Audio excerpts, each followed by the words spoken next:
वो है जो निराशा में भी आशा की लो जगा देते हैं, हर मायूस इंसान को भी हंसते हुए वापस अपने घर भेजते हैं।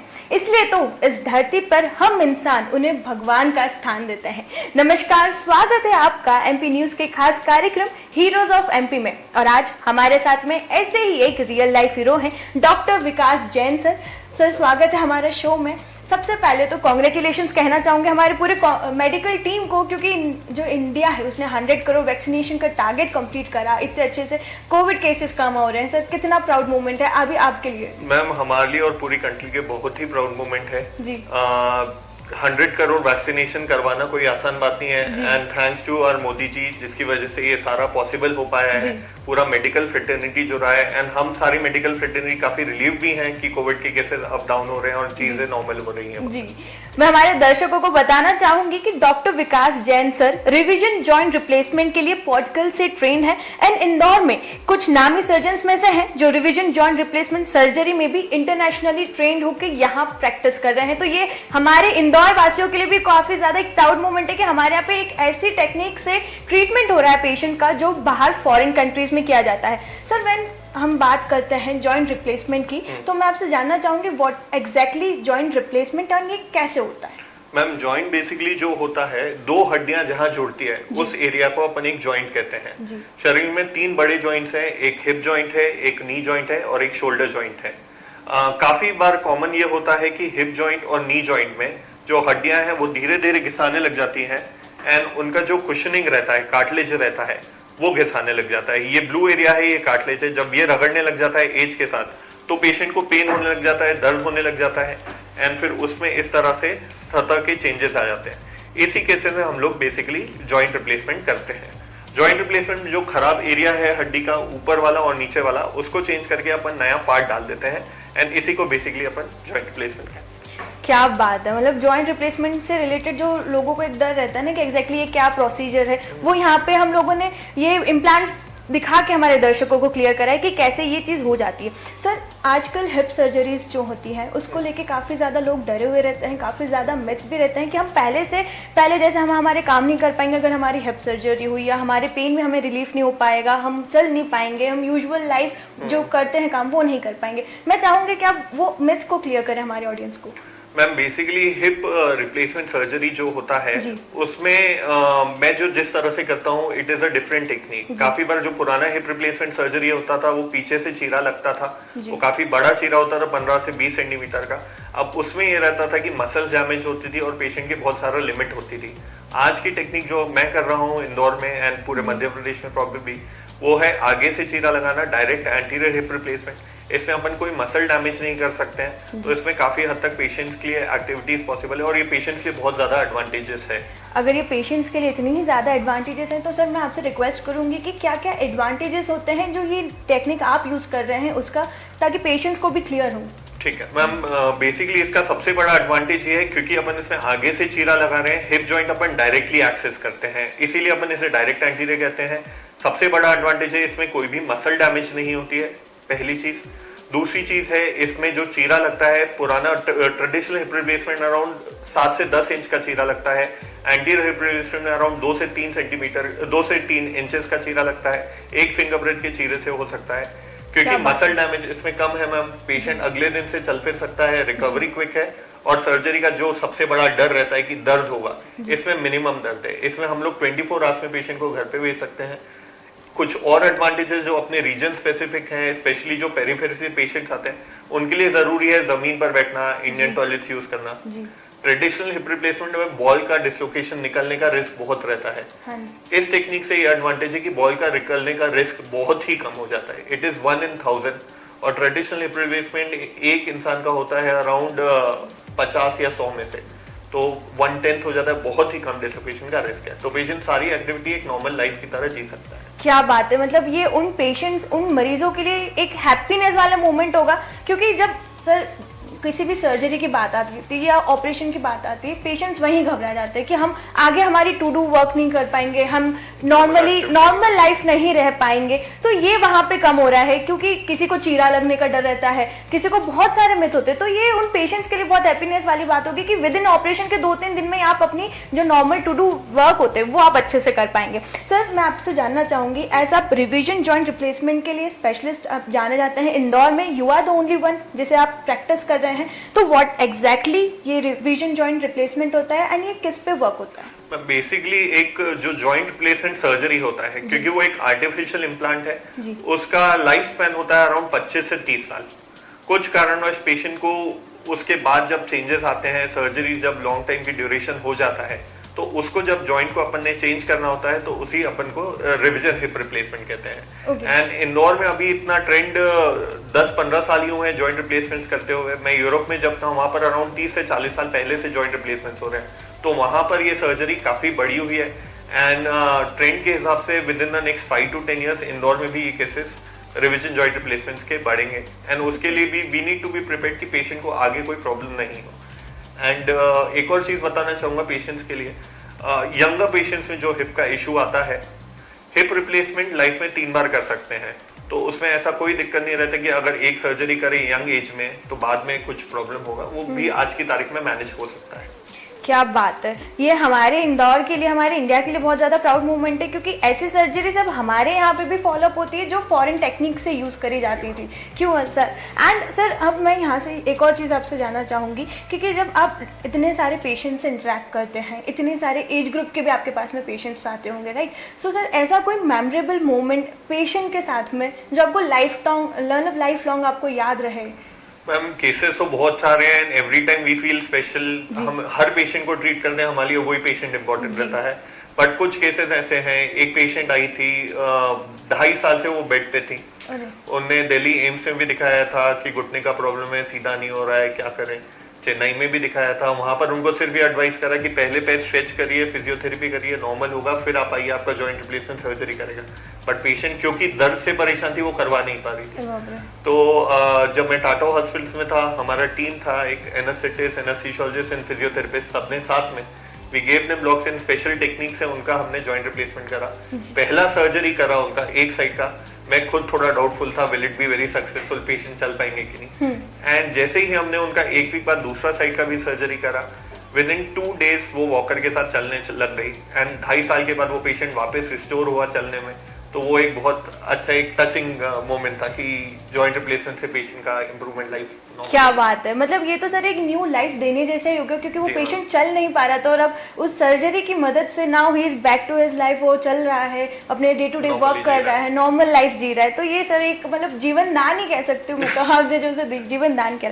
सर नेक्स्ट राउंड की तरफ हम बढ़ते हैं। ये ऑडियंस राउंड होता है जहाँ ऑडियंस के क्वेश्चन आते हैं जो वो अपने रियल लाइफ हीरो से पूछना चाहते हैं। ऐसे ही हमारे पास एक क्वेश्चन आया है, अमृता शुक्ला जी हैं, तिलक नगर से हैं। उनका सवाल है कि उनके जो पापा हैं वो पिछले 7 साल से नी पेन के प्रॉब्लम से परेशान है। उन्होंने काफ़ी मेडिसिन वगैरह भी ली लेकिन कोई रिलीफ नहीं हुआ है, ना ही ट्रीटमेंट से कोई रिलीफ हुआ है।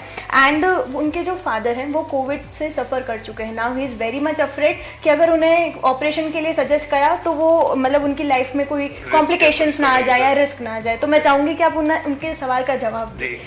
अमृता जी को मैं एक आंसर देना चाहूँगा। सबसे इम्पोर्टेंट चीज़ ये है कि अगर कोविड होता है या नहीं होता है, हर पेशेंट को सर्जरी के लिए हम लोग इक्वली असेस करते हैं। एंड कोई भी जॉइंट रिप्लेसमेंट सर्जरी, क्योंकि ये एक इलेक्टिव सर्जरी है, पेशेंट की जान के लिए नहीं जरूरी है, ये एक लाइफ इंप्रूवमेंट सर्जरी है। तो इसमें हम लोग हर चीज, ब्लड इन्वेस्टिगेशंस करते हैं, हार्ट चेकअप करते हैं, फिजिशियंस को दिखाते हैं कि सारी चीजें सेफ है, सारा बेसलाइन इन्वेस्टिगेशन सेफ है, पेशेंट की लाइफ को कोई भी 1% जोखिम नहीं हो, एंड फिर ही हम लोग ये सर्जरी के आगे प्रोसीड करते हैं। कोविड के कारण काफी वीकनेस आई है और पेशेंट्स को प्रॉब्लम हुई है, बट हमारे हॉस्पिटल में, मैं शाल्वी हॉस्पिटल से एसोसिएटेड हूँ, वहां पर we have a train team of physicians and anaesthesiologist, and हम सारे कॉम्प्लिकेशंस असेस करके पेशेंट की सेफ्टी देखकर ही मैनेज करके हम लोग प्रोसीड करते हैं आगे। तो उसमें ऐसा कोई रिस्क नहीं है लाइफ का या कोई दिक्कत होगा। विल मेक श्योर कि everything is safe and then we proceed. The other thing what I would like to say is जो सक्सेस रेट है सर्जरी का, इट इज इक्वल, कोई एक नॉर्मल पेशेंट का भी करें या कोविड पेशेंट का भी, सक्सेस रेट इक्वल ही रहेगा जॉइंट रिप्लेसमेंट सर्जरी का। जी अमृता जी, मुझे लगता है आपके सवाल का जो जवाब था वो आपको और आपके पापा को भी मिल गया होगा कि जो जॉइंट सर्जरीज होती हैं वो पेनफुल इतनी ज़्यादा नहीं होती और इसमें इतना ज़्यादा रिस्क नहीं होता, बिकॉज डॉक्टर्स भी पूरी केस स्टडी करने के बाद ही जो मैक्सिमम जो उनके लिए हो सकता है बेनिफिशियल वही पेशेंट्स को सजेस्ट करते हैं। सर ऐसे ही दूसरा सवाल हमारे पास में आया है, युवराज सिंह जी हैं नवलखा से। उनका कहना यह है कि ड्यू टू लॉकडाउन 2 साल से वो घर पर ही थे, बैड पोस्चर के कारण उनकी हिप जो है वो बहुत ज़्यादा पेन करते हैं, वो ज़्यादा लगातार लंबे टाइम तक वो बैठ नहीं पाते। तो क्या ये एक सीरियस कंडीशन है, उन्हें ऑपरेशन की ज़रूरत पड़ सकती है या वो उन्हें समझ नहीं आ रहा है? उनको कोविड का कुछ हिस्ट्री है, ऐसा कुछ हुआ था? उन्होंने बस वैक्सीन लिए रखा है। ओके, वैक्सीन ले रखा है। मैम देखिए, जो बेड पोस्चर की वजह से हो रहा है वो काफी बार मैं देखता हूँ पेशेंट्स को, and lot of patients are from IT जिनको ये हिस्ट्री हुई है, उनका बैक पोस्चर की वजह से उनको प्रॉब्लम हुआ है, but that is not related to the hip joint. वो काफी बार स्पाइन से रिलेटेड होता है, तो उसमें बेटर चीज ये रहेगा कि एक बार अपन असेस करवाएं प्रॉपर्ली। असेस करवाने के बाद ही क्लियर सोल्यूशन निकलेगा। एक और चीज मैं आपको ये बताना चाहूंगा, जिन पेशेंट्स को कोविड हो रखा है एंड उनको हिप जॉइंट या बैक साइड का प्रॉब्लम हो रहा है, काफी बार कोविड पेशेंट्स जब सीरियस हो जाते हैं उनको स्टेरॉइड दिया गया है क्योंकि वो ही लंग के फंक्शन में हेल्प कर रहा था, एंड उससे काफी बार ये साइड इफेक्ट देखा जा रहा है आज की तारीख में हम लोग की हिप जॉइंट का जो एवीएन है, हिप जॉइंट का खून संचार खत्म हो रहा है and they are suffering from arthritis. तो इसलिए युवराज जी को मैं बेस्ट सजेशन ये दूंगा कि आप अपने नियरेस्ट फिजिशियन या क्लिनिकल डॉक्टर, ऑर्थोपेडिक डॉक्टर को दिखाएं, एक बार प्रॉपर इवेल्युएशन करवाएं, क्योंकि जो चीज सिंपली अर्ली स्टेज में सॉल्व हो सकती है उसको अपन लेट स्टेज तक नहीं ले जाए तो वो बेस्ट चीज रहेगी। एग्जैक्टली युवराज जी, मुझे लगता है आपके सवाल का आपको सही जवाब मिल गया होगा, बिकॉज हमारे साथ में जब रियल लाइफ हीरो कनेक्ट होते हैं तो वो हमें बेस्ट एंड जो रिलायबल जो सॉल्यूशंस होते हैं वही हमें गाइड करते हैं। सर बढ़ते हैं आगे की तरफ।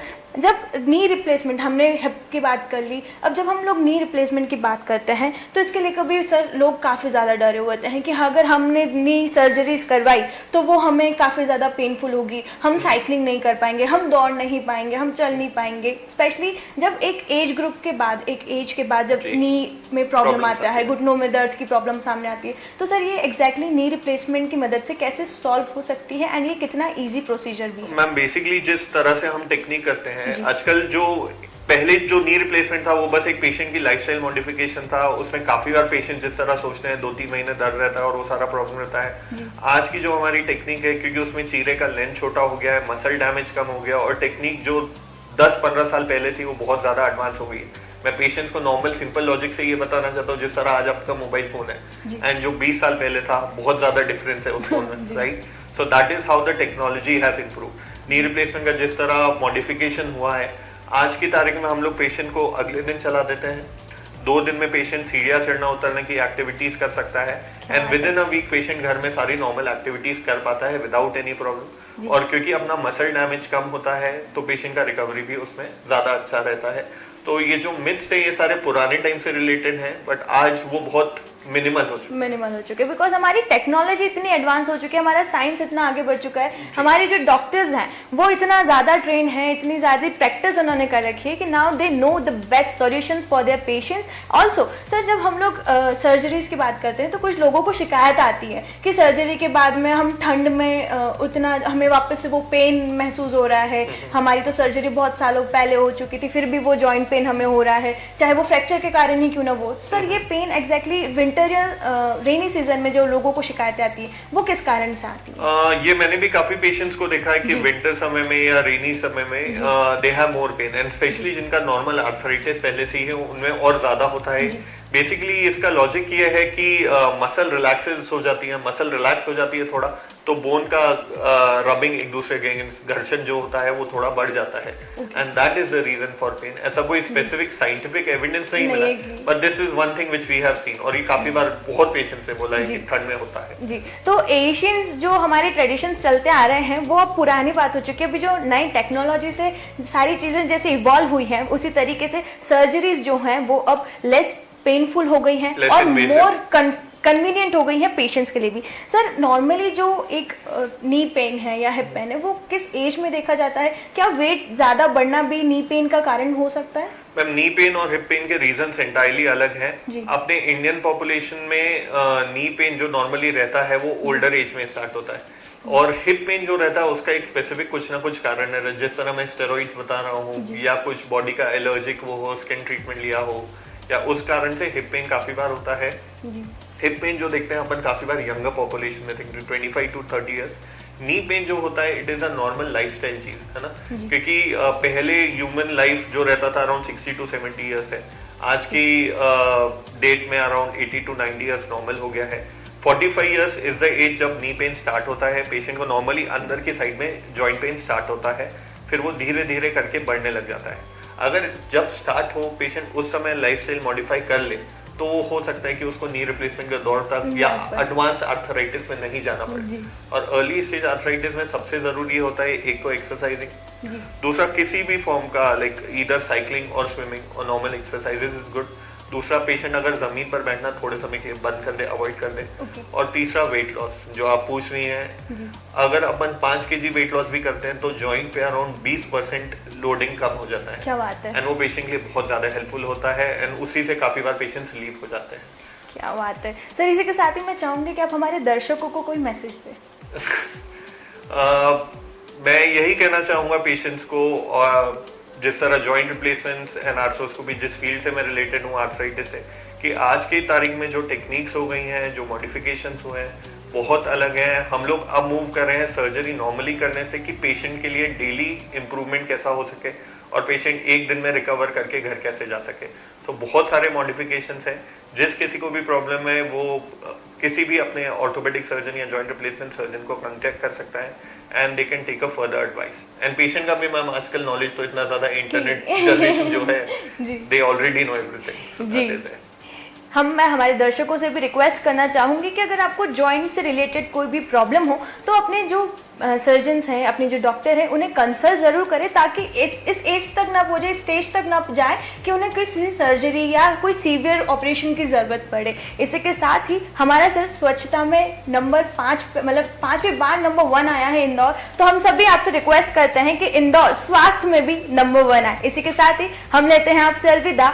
आज के हमारे रियल लाइफ हीरो से मिलकर हमें काफ़ी ज़्यादा प्राउड मोमेंट फील हो रहा है, बिकॉज इंदौर के सब नंबर 1 सर्जन हैं जो एक ऐसी टेक्निक से पेशेंट का ट्रीटमेंट करते हैं जो फॉरेन कंट्रीज में यूज होता है। तो ये अपने आप में ही गौरव की बात है। Sir thank you so much हमारे साथ बने रहने के लिए, और आप भी बने रहिए MP न्यूज़ के साथ। नमस्कार।